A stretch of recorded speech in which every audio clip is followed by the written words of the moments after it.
दस्तावेज झूठ नहीं बोलता तेजस्वी जी। इनकी वार्षिक आमदनी 18-19 में है। इस एफिडेविट की चर्चा कर रहे हैं 2020 के बाद इनका आमदनी चमन्नी खर्चा रुपया। कोई मुद्दा नहीं है क्या? सब मुद्दा गायब हो गया। यही कारण था कि महागठबंधन के टूटने का।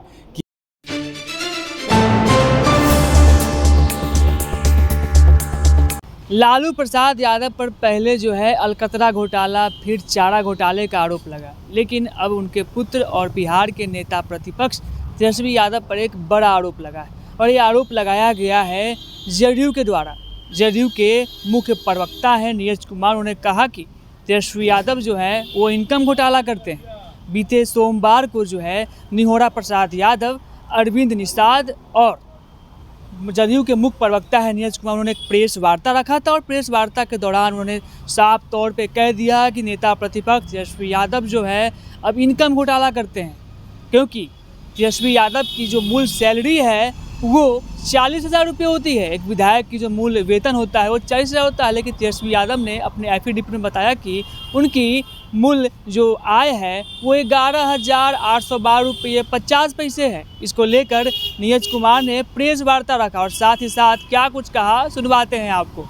भाई, माननीय तेजस्वी यादव जी ने सैलरी घोटाला किया है, चारा घोटाला, अलकतरा घोटाला से पेट नहीं भरा तो कहते थे कि हम निमोछिया थे तो हमारे नाम पर जमीन हो गया। दस्तावेज झूठ नहीं बोलता तेजस्वी जी। ये आपका चेहरा है, ये आपका फोटो है, एटेस्टेशन आपका है। ये कौन सा गणित बिहार के लोगों को पढ़ा रहे हैं?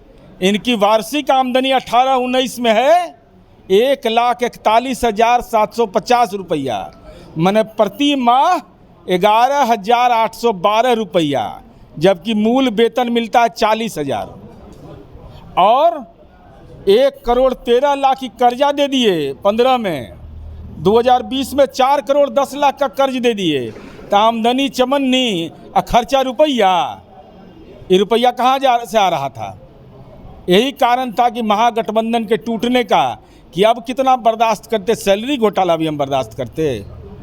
तो अभी आप सुन रहे थे जेडीयू के मुख्य प्रवक्ता है नीरज कुमार, जो ने साफ तौर पे तेजस्वी यादव पे एक बड़ा आरोप लगाया है। उन्होंने कहा कि लालू प्रसाद यादव पर पहले अलकतरा घोटाला, फिर चारा घोटालों का आरोप लगा, लेकिन उनके पुत्र अब नेता प्रतिपक्ष तेजस्वी यादव जो हैं वो अब इनकम का घोटाला कर रहे हैं। वही साफ तौर पर उन्होंने ये भी कह दिया कि महागठबंधन का टूटने का कारण यही है। उन्होंने कहा कि ऐसे लोगों के साथ रहेंगे तो हमारी बदनामी होगी, और यही कारण है कि महागठबंधन से हमने नाता तोड़ दिया और महागठबंधन से हम लोग अलग हो गए।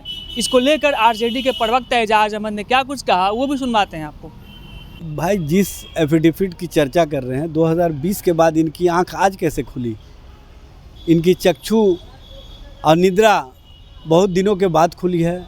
कोई मुद्दा नहीं है क्या? सब मुद्दा गायब हो गया। जनता के सवालों पर खड़े होइए न, जनता के मुद्दे पर खड़े होइए न। पुल पुलिया का जो गिर रहा है उसमें जो भ्रष्टाचार हुआ है, केठो अधिकारी पदाधिकारी को आप पकड़े हैं। स्मार्ट मीटर में जो घोटाले हुए और जिस तरह से ईडी ने सारे मामले को सामने लाया कि इसमें करोड़ों की लेन देन हुई, तो किन किन घरों तक पहुंची है ये भी बता दीजिए ना। और अधिकारी पदाधिकारी जो इस तरह का कार्य कर रहे थे, किनके इशारे पर कर रहे थे, स्पष्ट कीजिए ना। साक्ष्य के साथ आप आइए और बताइए कि स्मार्ट मीटर में कहाँ कहाँ घोटाला हुआ। इस तरह की राजनीति जो भारतीय जनता पार्टी और जनता दल के नेता करते रहे हैं, दरअसल उनके पास कोई मुद्दा नहीं है। वो तेजस्वी फोबिया के शिकार हैं, लालू फोबिया के शिकार हैं, और उनको जनता और जनता के लिए कोई काम नहीं करना है, जनता के मुद्दे पर कहीं खड़े नहीं रहना है। बिहार में अपराध के ग्राफ तेज़ी से बढ़ रहे हैं। पटना में कल भी हत्या हुई और लगातार हत्याएँ हो रही है, लेकिन इस पर ये जवाब नहीं दे रहे हैं। बिहार में जिस तरह से विकास के आयाम रुके पड़े हुए हैं उस पर कोई चर्चा नहीं कर रहे हैं। पुल पुलिया जो गिर रहे हैं उसमें कितने अधिकारी पदाधिकारी को आपने जेल भेजा ये बताइए ना। भ्रष्टाचार को सदाचार और शिष्टाचार का रूप देने वाले डबल इंजन सरकार के नेता स्पष्ट करें न कि किस तरह से बिहार में सरकार चल रही है। विधायक बनने से पहले और उप मुख्यमंत्री बनने के बाद का जो आय बताया 8 गुना आय बढ़ गया। देखिए ये मुद्दा आईटी डिपार्टमेंट का देखना है, ये कोई राजनीतिक व्यक्ति को देखने के लिए नहीं है। और ये इस तरह की राजनीति जो कर रहे हैं कहीं ना कहीं वो अपने ही नुकसान में रहेंगे, चूँकि जनता सब समझ रही है कि परसेप्शन की राजनीति और परपंच की राजनीति जो जनता दल यू या भारतीय जनता पार्टी के लोग करते रहे हैं वो सिर्फ और सिर्फ चूँकि जनता और जनता के मुद्दों से ध्यान भटकाना, जनता के सवालों से ध्यान भटकाना, बिहार में विकास के आयाम से ध्यान भटकाना, बिहार में पुल पुलिया गिर रहे हैं उससे ध्यान भटकाना, अपराध के ग्राफ बढ़ रहे हैं उससे ध्यान भटकाना, महंगाई के सवाल पर ध्यान भटकाना, ये भटकाव वाली जो राजनीति जनता दल यू ने शुरू किया है ना वो चलने वाला नहीं है। बिहार की जनता को पता है कि बिहार के लोगों के लिए, बिहार के हितों के लिए, बिहार के नौजवानों के नौकरी और रोज़गार के लिए अगर कोई समर्पित है तो उस व्यक्ति का नाम है तेजस्वी प्रसाद यादव। और बिहार में जो विकास के आयाम दिखे वो 17 महीने के महागठबंधन सरकार में दिखे और विपक्ष की हैसियत से तेजस्वी जी ने जो आईना दिखाया उसके बाद से इनकी तिलमिलाहट और बेचैनी स्पष्ट रूप से देखी जा रही है। अभी आप सुन रहे थे आरजेडी के प्रदेश प्रवक्ता एजाज अहमद। उन्होंने भी कहा कि जब उनकी सरकार थी और तेजस्वी यादव जेडीयू के साथ थे तो उस समय जेडीयू वाले लोग कहाँ थे, उनको जो है जनता के मतलब नहीं है।